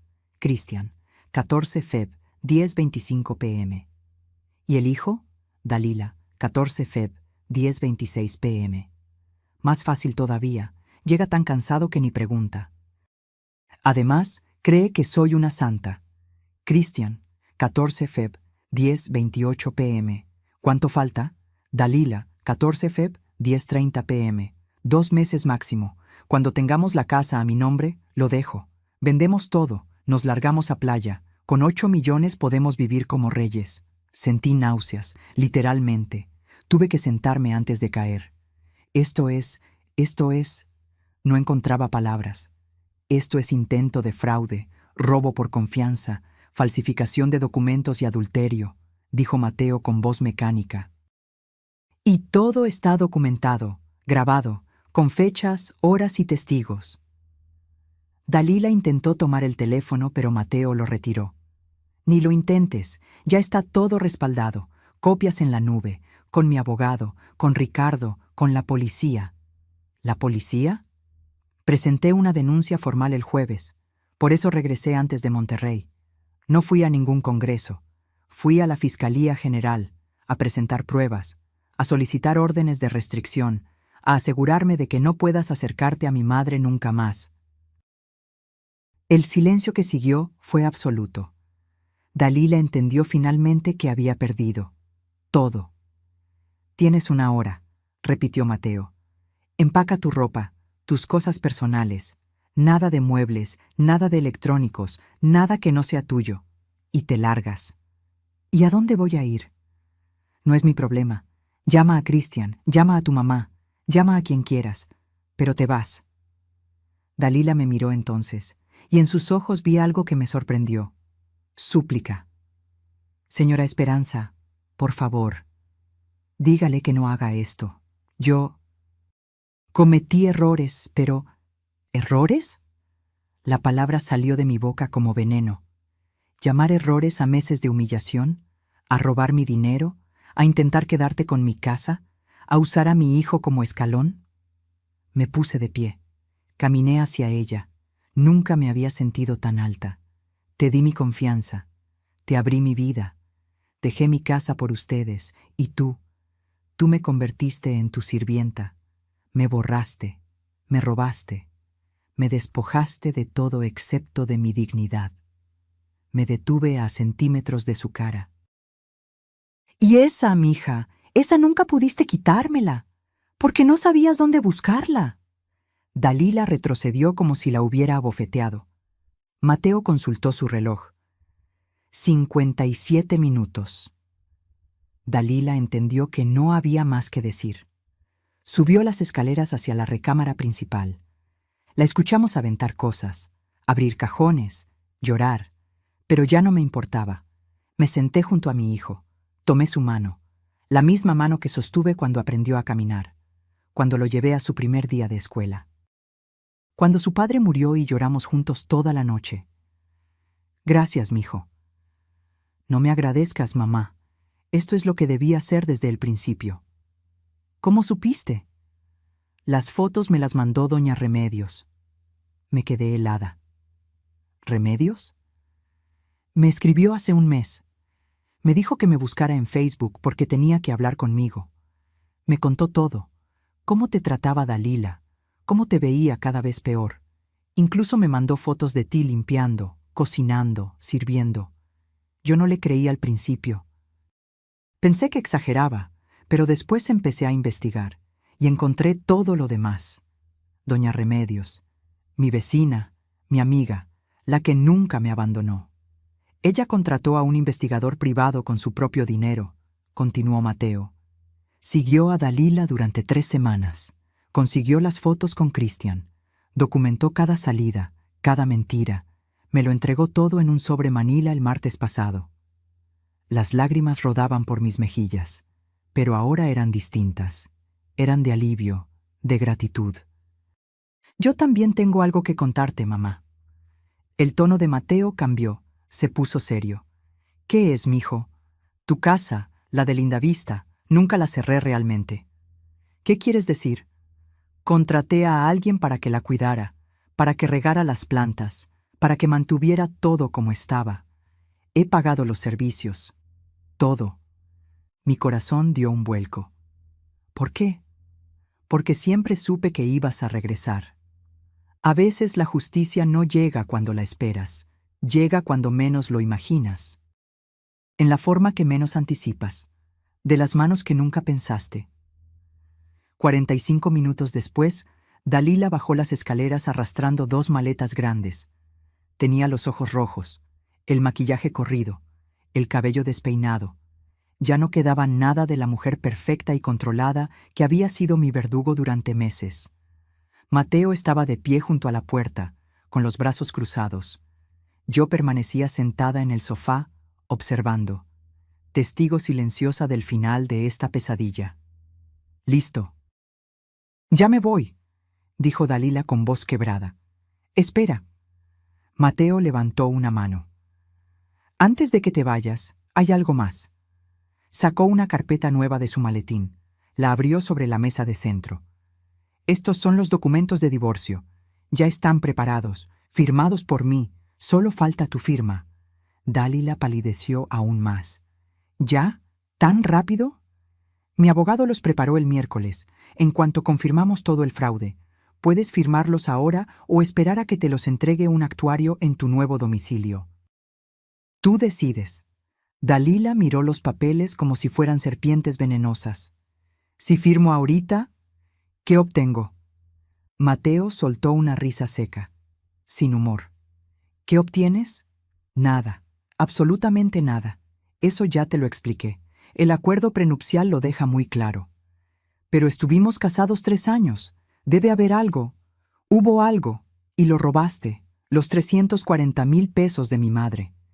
Esos eran tuyos si hubieras sido honesta, si hubieras sido una buena esposa, una buena nuera, pero elegiste ser una ladrona. Las palabras de Mateo eran como sentencias, frías, definitivas. Dalila buscó mi mirada, una última vez. Señora Esperanza, si usted retira la denuncia, yo puedo devolver el dinero. Poco a poco, le juro que... No. Mi voz sonó más firme de lo que me sentía por dentro. No hay tratos, no hay negociaciones. Hiciste tu elección. Ahora vive con las consecuencias. Me puse de pie. Caminé hacia ella despacio. Esta vez no temblaba, no lloraba. Estaba completamente entera. ¿Sabes qué es lo peor de todo, Dalila? No es lo que me hiciste a mí, es lo que le hiciste a él. Señalé a Mateo. Él te amaba, de verdad. Trabajaba como burro para darte la vida que querías. Regresaba cansado, pero siempre te preguntaba cómo estaba tu día. Te respetaba, te admiraba. Y tú lo usaste como escalera, como banco, como tonto. Dalila bajó la mirada. Eso es algo que nunca vas a poder reparar, porque el amor que destruyes no regresa, y el respeto que pierdes no se recupera. Tomé los documentos de la mesa. Se los puse en las manos. Firma y vete, antes de que cambie de opinión y pida que te arresten aquí mismo. Dalila tomó la pluma con manos temblorosas. Firmó cada página sin leer. Sabía que había perdido cualquier poder de negociación. Cuando terminó, Mateo tomó los documentos. Los revisó rápidamente. Los guardó en su carpeta. Una cosa más, dijo antes de que ella tomara sus maletas. Sacó su teléfono otra vez. Abrió su aplicación bancaria. Le mostró la pantalla. Acabo de congelar todas las cuentas conjuntas. Bloqueé tus tarjetas de crédito vinculadas a mi nombre. Cancelé tu seguro del coche que yo pagaba. Removí tu acceso a cualquier servicio o plataforma que estuviera bajo mi nombre. Dalila abrió los ojos con pánico. Pero, ¿cómo voy a...? Ese es tu problema. Llama a Christian. Seguro él te ayudará con todo ese amor verdadero que se tienen. El sarcasmo en su voz era cortante como navaja. Dalila tomó sus maletas. Abrió la puerta, se detuvo en el umbral. Esto no se va a quedar así. Voy a pelear, voy a... Hazlo, la interrumpió Mateo. Por favor, hazlo, porque tengo muchas más pruebas que no he mostrado. Videos de seguridad, mensajes, testimonios, y cada vez que pelees, cada vez que intentes algo, voy a presentar más evidencia, hasta que no solo pierdas el divorcio, sino que termines en la cárcel por fraude. Se miraron durante 5 segundos largos. Dalila salió, sin despedirse, sin voltear atrás. Escuchamos sus pasos alejándose por la acera, el ruido de las maletas rodando sobre el pavimento, el sonido de un coche arrancando, y luego, silencio. Mateo cerró la puerta, se recargó contra ella, cerró los ojos, y entonces se derrumbó. No lloró, pero su cuerpo entero temblaba. 3 años de matrimonio, de ilusiones, de planes de futuro, todo destruido en una sola tarde. Me acerqué, lo abracé, como cuando era niño y se caía en el parque. Como cuando lloró en mi hombro el día que enterramos a su padre. Ya pasó, mijo, ya pasó. ¿Cómo no me di cuenta, mamá? ¿Cómo fui tan ciego? Porque amabas, y el amor confía. No es tu culpa. Nos quedamos así durante minutos, madre e hijo, sobrevivientes de la misma tormenta. Cuando finalmente se separó, sus ojos estaban rojos, pero su expresión era diferente, determinada. Mamá, necesito que hablemos. Dime. Tu casa en Lindavista está lista. Puedes regresar cuando quieras. Hoy mismo si lo deseas. Pero... Hizo una pausa. Pero antes, necesito que hagamos algo. Algo que debía ser desde el principio. ¿Qué es? Protegerte. De verdad. Legalmente. Que nunca nadie pueda volver a hacerte lo que Dalila te hizo. Sacó más documentos de su maletín. Este hombre había venido preparado para la guerra. Vamos a blindar tus propiedades. Vamos a crear un fideicomiso. Vamos a hacer que tu dinero esté protegido. Y vamos a asegurarnos de que recuperes hasta el último peso que te robó. Miré los papeles. Las letras se veían borrosas por las lágrimas que volvían a acumularse en mis ojos. ¿Y cómo vamos a recuperar ese dinero? Mateo sonrió. Fue la primera sonrisa real que le veía en meses. Eso, mamá, es donde la historia se pone interesante. Se sentó a mi lado. Abrió su laptop. Porque resulta que Christian Mejía Ramos no es un hombre cualquiera. Y lo que descubrí sobre él Va a hacer que Dalila desee nunca haberlo conocido. La justicia no siempre es rápida, pero cuando llega preparada, cuando llega con pruebas, cuando llega con la verdad, es implacable. Mateo giró la laptop hacia mí. En la pantalla había una fotografía de Cristian Mejía, 38 años, según decía el documento. Cabello negro peinado hacia atrás, sonrisa de vendedor, traje azul marino. Cristian Mejía Ramos, comenzó Mateo, vendedor de autos de lujo. O al menos eso dice en su perfil de Facebook. ¿Y qué tiene de especial? Que es mentira, todo es mentira. Mateo abrió otra pestaña, un documento oficial de la Procuraduría. Cristian tiene antecedentes, fraude en 2019, estafa a 3 mujeres mayores en Guadalajara, les prometió inversiones en bienes raíces, les sacó entre 200,000 y 500,000 pesos a cada una. Desapareció con el dinero. Sentí un escalofrío recorrerme la espalda. Cumplió 2 años de cárcel, salió en 2022. Y desde entonces ha estado trabajando el mismo esquema pero más sofisticado. ¿Más sofisticado cómo? Ahora no trabaja solo, usa mujeres como carnada, mujeres atractivas que se casan o se relacionan con hombres que tienen madres mayores con propiedades. La mujer gana la confianza de la familia, identifica los bienes y juntos ejecutan el fraude. El horror de lo que estaba escuchando me dejó sin palabras. Dalila no es la primera, mamá, es la cuarta. ¿La cuarta? Mateo asintió. Encontré a 3 mujeres más. Mismo patrón. Se casan, conviven con la familia política durante meses, obtienen acceso a cuentas bancarias y documentos, intentan transferencias o falsificaciones y cuando son descubiertas, desaparecen. Cristian siempre se queda en las sombras. ¿Las otras presentaron denuncias? Una sí. Las otras 2 tenían vergüenza. No querían que sus familias supieran que habían sido estafadas. Eso es lo que Cristian cuenta. El miedo, la vergüenza, el silencio. Mateo cerró la laptop. Pero nosotros no vamos a quedarnos callados. ¿Qué piensas hacer? Ya lo hice. Contacté a las otras víctimas. Les compartí toda la evidencia que tengo. Ellas aceptaron testificar. Con 4 casos documentados, la Fiscalía ya tiene suficiente para una investigación seria. Me recargué en el respaldo del sofá. Mi mente apenas procesaba todo. Pero hay más, continuó Mateo. La cuenta donde Dalila depositó tu dinero. La rastreamos. ¿Y? Tiene 890,000 pesos. Me incorporé de golpe. ¿Qué? ¿Pero ella solo me robó 340,000? Exacto. El resto es de las otras víctimas. Cristian y Dalila estaban juntando para su gran escape. El departamento en Playa del Carmen, la vida de lujo, todo financiado con dinero robado. ¿Podemos recuperarlo? Ya lo estamos haciendo. Mi abogado presentó un recurso de aseguramiento de bienes. Un juez congeló la cuenta el viernes. Ni Dalila ni Cristian pueden tocar ese dinero. Por primera vez en meses, sentí algo parecido a esperanza. ¿Y ahora? Ahora esperamos.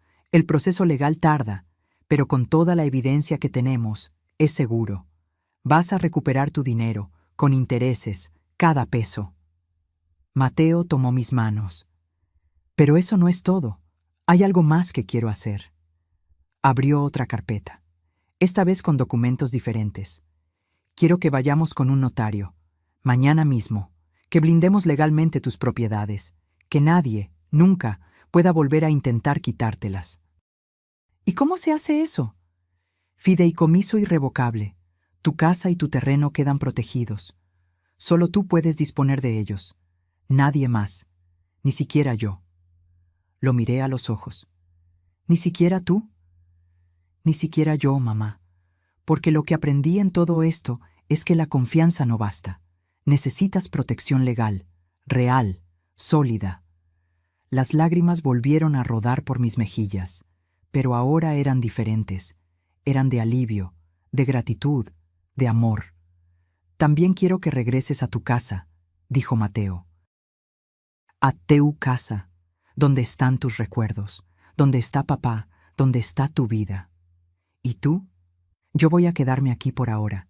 Necesito vender esta casa, cerrar este capítulo, pero te visitaré cada fin de semana, como antes, como debe ser. ¿No quieres que me quede contigo? Mateo negó con la cabeza. No, mamá. Tú mereces tu espacio, tu libertad, tu paz. Durante meses te quité todo eso sin darme cuenta. Es hora de que lo recuperes. Me abrazó fuerte, como no lo hacía desde que era niño. Perdóname por no verte, por no escucharte, por no protegerte. Ya basta, mijo, ya pasó. No, no pasó, y voy a pasarme el resto de mi vida compensándolo. Nos quedamos así, madre e hijo, sobrevivientes. Afuera el sol comenzaba a ponerse. La luz dorada entraba por las ventanas de esa casa que nunca fue mía, que nunca quise que fuera mía. Y por primera vez en meses respiré profundo, porque sabía que mañana iba a despertar en mi cama, en mi casa, rodeada de mis recuerdos. Porque la pesadilla había terminado, o al menos eso creía. Porque lo que descubriría en los siguientes días me enseñaría que la justicia no solo se trata de recuperar lo que te quitaron, se trata de asegurarte de que nunca puedan volver a hacerlo. Cuando tocas fondo, solo hay dos caminos, quedarte ahí o empezar a subir, y yo ya había pasado demasiado tiempo en la oscuridad. Parte 11. El día del juicio familiar. El lunes por la mañana, Mateo y yo fuimos al notario. Ricardo Salinas nos recibió en su oficina con un abrazo fuerte. Era un hombre de 60 años, de traje gris impecable y mirada honesta. Había sido amigo de Octavio durante más de 20 años. Esperanza, cuánto me alegra verte bien, me dijo con genuina calidez. Gracias a ti, Ricardo. Mateo me contó todo. Solo hice lo correcto. Esa mujer intentó cometer un delito frente a mis ojos. No podía quedarme callado. Nos sentamos en su oficina. Ricardo desplegó varios documentos sobre el escritorio de caoba. Estos son los papeles para el fideicomiso. Una vez firmados, tus propiedades quedan completamente protegidas. Nadie podrá vender, traspasar o hipotecar sin tu autorización personal y física, ni siquiera con un poder notarial. ¿Y si algo me pasa?, pregunté. El fideicomiso designa a Mateo como beneficiario único en caso de tu fallecimiento. Pero mientras vivas, solo tú decides. Firmé cada documento. Con cada firma sentía cómo recuperaba pedazos de mí misma, de mi autonomía, de mi poder. Ahora, sobre el dinero robado, continuó Ricardo. La cuenta está congelada, pero necesitamos actuar rápido porque Dalila y Cristian van a intentar moverlo. ¿Cómo lo sabes?, preguntó Mateo. Porque ya lo intentaron. El sábado por la noche, Cristian intentó hacer una transferencia internacional a una cuenta en Panamá. El banco la bloqueó automáticamente por la orden judicial. Eso los puso nerviosos. ¿Y eso es bueno para nosotros? Es excelente, porque demuestra intención de ocultar bienes. Eso agrava los cargos. Ricardo sacó otro sobre. Este era más grueso. Además, tengo algo más. Las otras 3 víctimas aceptaron unirse a una demanda colectiva. Con los 4 casos juntos, estamos hablando de un fraude por más de 1.300.000 pesos. La cifra me dejó sin aliento. ¿Cristian le hizo eso a otras familias? A 3 más que encontramos. Probablemente hay más que no se han atrevido a denunciar. Mateo apretó los puños. Ese hombre merece la cárcel. Y va a tenerla. La fiscalía ya emitió una orden de aprehensión. Es cuestión de días.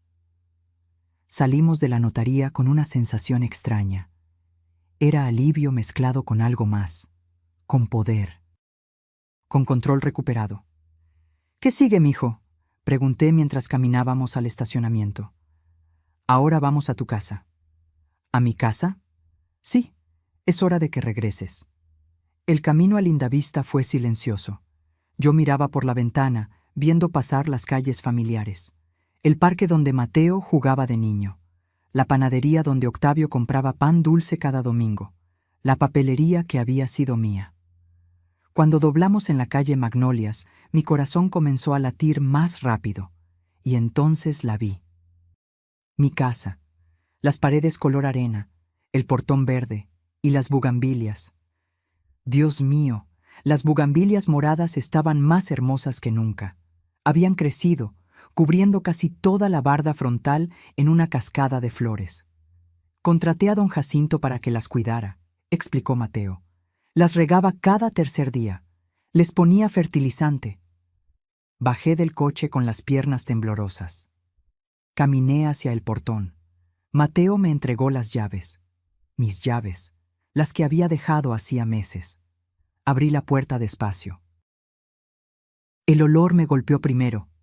A casa, a hogar, a recuerdos. Entramos. Todo estaba exactamente como lo había dejado. Los muebles en su lugar, las cortinas color terracota colgadas, las fotografías en la pared. Y ahí, en el porche junto al jardín, estaba la mecedora de mimbre. ¿Cómo? No pude terminar la pregunta. La encontré, dijo Mateo. Dalila la vendió en un mercado de segunda mano. Le pagué 3,000 pesos al hombre que la compró. Le dije que era de mi papá. Entendió. Caminé hacia la mecedora. Pasé los dedos por el mimbre tejido. Me senté y me mecí, como Octavio lo hacía cada tarde. Las lágrimas rodaban por mis mejillas, pero no las detuve. «Bienvenida a casa, mamá», susurró Mateo. Pasamos el resto del día limpiando polvo, abriendo ventanas, dejando que el aire fresco entrara. Mateo trajo las cajas con las fotografías que Dalila había escondido. Las colgamos de nuevo, una por una. Octavio en nuestra boda.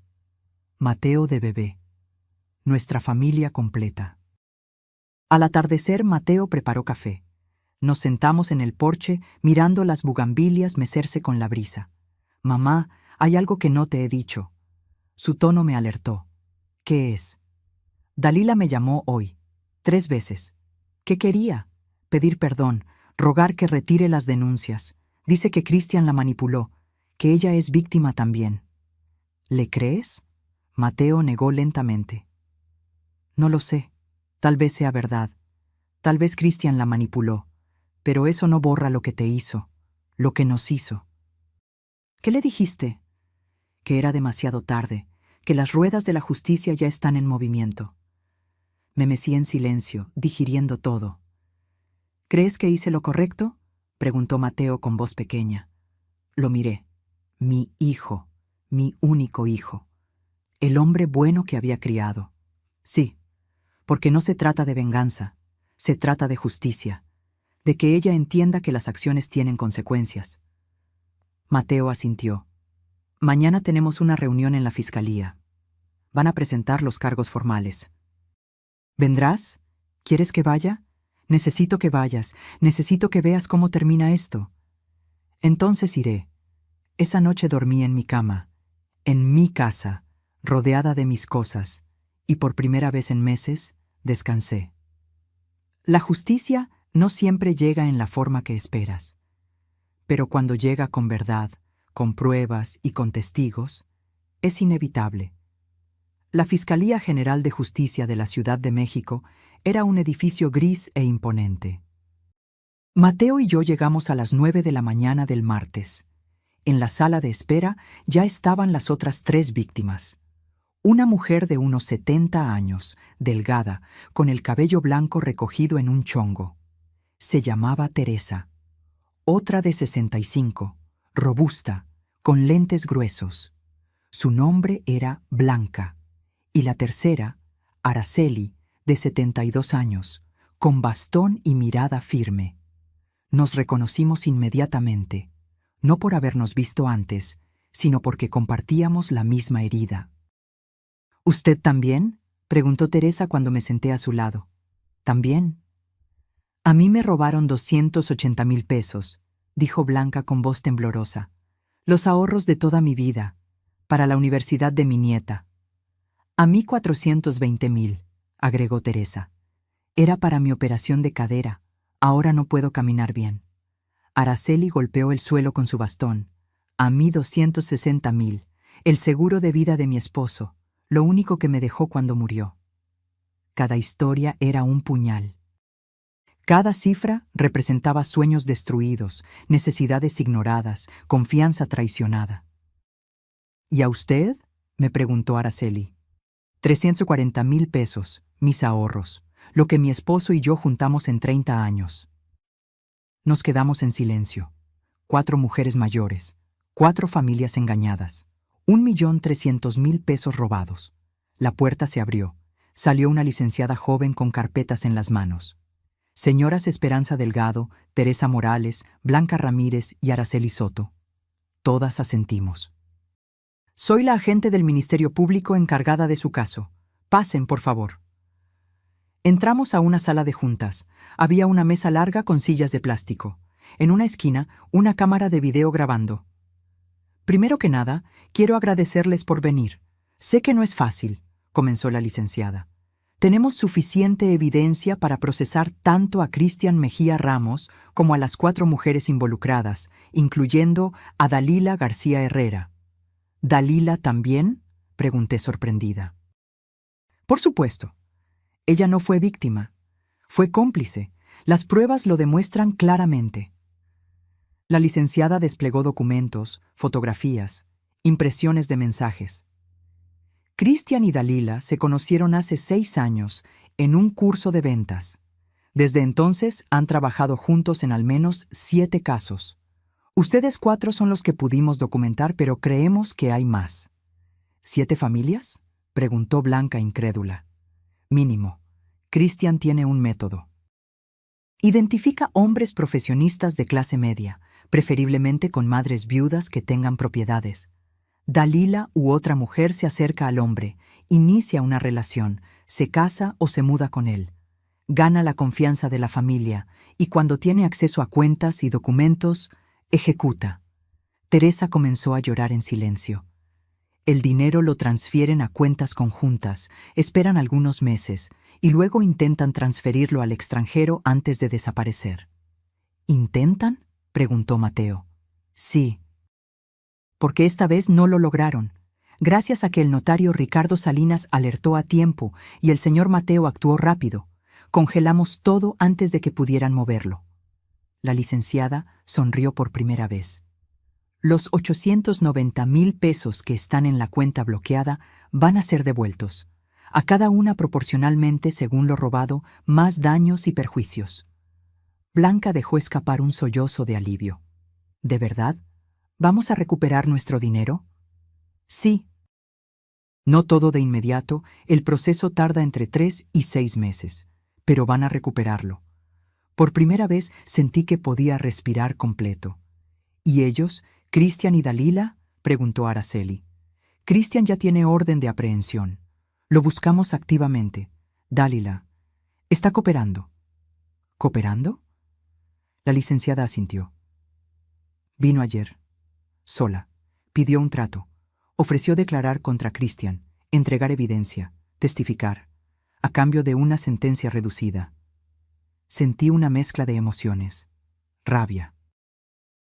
Incredulidad y algo parecido a lástima. ¿Y van a aceptar?, preguntó Mateo con tono duro. Depende de qué tan útil sea su testimonio, pero incluso con trato va a enfrentar cargos. Probablemente 2 años de prisión y reparación del daño. 2 años. Por destruir vidas, por robar sueños, por traicionar confianza. ¿Y Cristian?, insistí. Si lo atrapamos, con los antecedentes que tiene y los nuevos cargos, está viendo entre 8 y 12 años, sin posibilidad de reducción.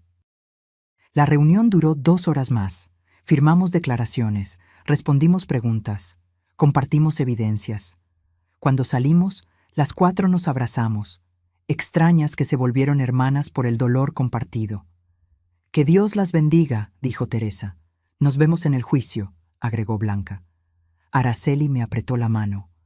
Usted fue valiente al denunciar primero. Gracias a eso nosotras también nos atrevimos. Esas palabras me rompieron y me sanaron al mismo tiempo.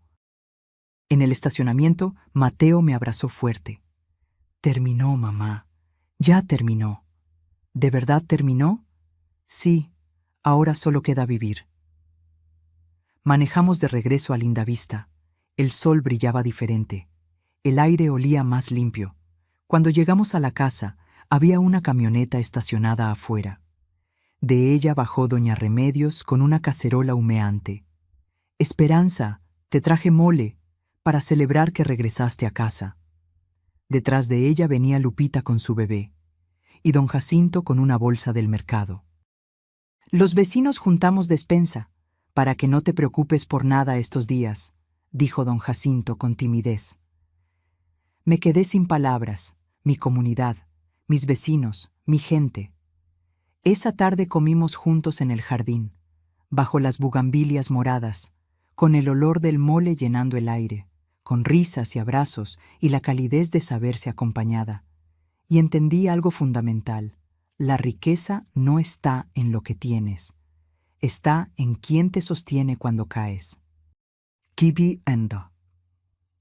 A veces la justicia llega de formas inesperadas, no solo de los juzgados, también de los vecinos que nunca te abandonaron. 6 meses después. Estoy sentada en la mecedora de mimbre, en el porche de mi casa.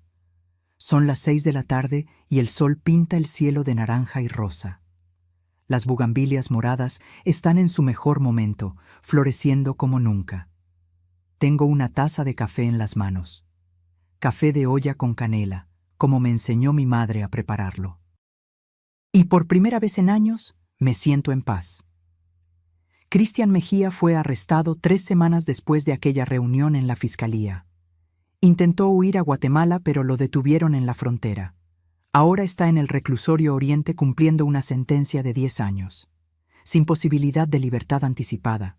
Dalila cumplió su parte del trato, testificó, entregó evidencia, confesó todo. Le dieron 2 años y medio, pero con posibilidad de cumplirlos en libertad condicional si completa un programa de rehabilitación y trabajo comunitario. La vi una sola vez después del juicio. Fue en el juzgado, el día de la sentencia. Se veía diferente, sin maquillaje, con el cabello recogido en una cola simple, ropa discreta, ojos hinchados. Cuando me vio, bajó la mirada. No se atrevió a acercarse. Yo tampoco busqué hablar con ella. Algunas heridas no necesitan palabras, solo tiempo. Recuperé mis 340,000 pesos. Con intereses, fueron 411,000. Ese dinero está ahora en una cuenta de inversión segura, administrada por un banco de confianza. Genera rendimientos modestos pero reales. Teresa, Blanca y Araceli también recuperaron su dinero. Nos vemos una vez al mes para tomar café. Nos volvimos amigas, hermanas de batalla, como dice Teresa. Mateo vendió la casa donde vivió con Dalila. No quería conservar ni un recuerdo de ese lugar. Con ese dinero, compró un departamento pequeño a 15 minutos de aquí. Viene a comer cada domingo. Está yendo a terapia. Dice que necesita sanar, entender cómo no vio las señales, aprender a confiar de nuevo. Yo también fui a terapia durante 3 meses. La licenciada Montoya me ayudó a entender algo importante, que no fui débil por permitir el abuso, que el abuso emocional es sistemático, sutil, diseñado precisamente para que no lo veas hasta que es demasiado tarde. No fue tu culpa, me repetía en cada sesión. Fuiste víctima de una manipuladora experta. Esas palabras me liberaron de una culpa que no merecía cargar. Mi casa volvió a llenarse de vida. Las cortinas color terracota están de regreso. Las fotografías cuelgan en cada pared. La mecedora de Octavio tiene su lugar de honor en el porche. Abrí un pequeño taller en el cuarto de visitas. Enseño costura a mujeres del vecindario. Nos reunimos 2 veces por semana. Bordamos, tejemos, platicamos. Lo llamamos Las Invencibles. Somos 8, todas mayores de 60, todas con historias de resiliencia. Algunas viudas, otras divorciadas, alguna que otra soltera por elección, pero todas invencibles. Vendemos lo que hacemos en un mercadito local. Manteles bordados, cojines tejidos, rebozos. No ganamos mucho, pero no se trata del dinero. Se trata de la compañía, del propósito, de sentirse útil y valorada. Doña Remedios es parte del grupo. Ella fue quien me salvó realmente, quien le abrió los ojos a Mateo, quien nunca dejó de verme. Yo sabía que algo andaba mal, me dijo un día mientras bordábamos. Te veías cada vez más apagada, como vela que se consume. ¿Por qué no me dijiste directamente? Porque no me hubieras creído. Cuando estás en medio del abuso, no puedes verlo. Necesitas que alguien de afuera te muestre el espejo. Tenía razón. El terreno en Toluca sigue siendo mío.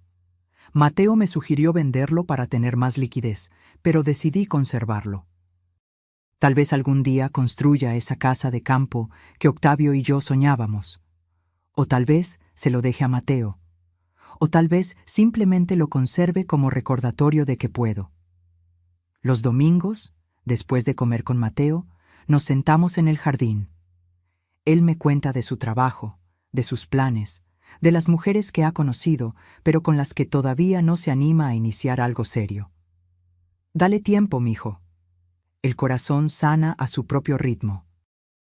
¿Y tú, mamá? ¿Ya sanaste? La pregunta me toma por sorpresa cada vez que la hace.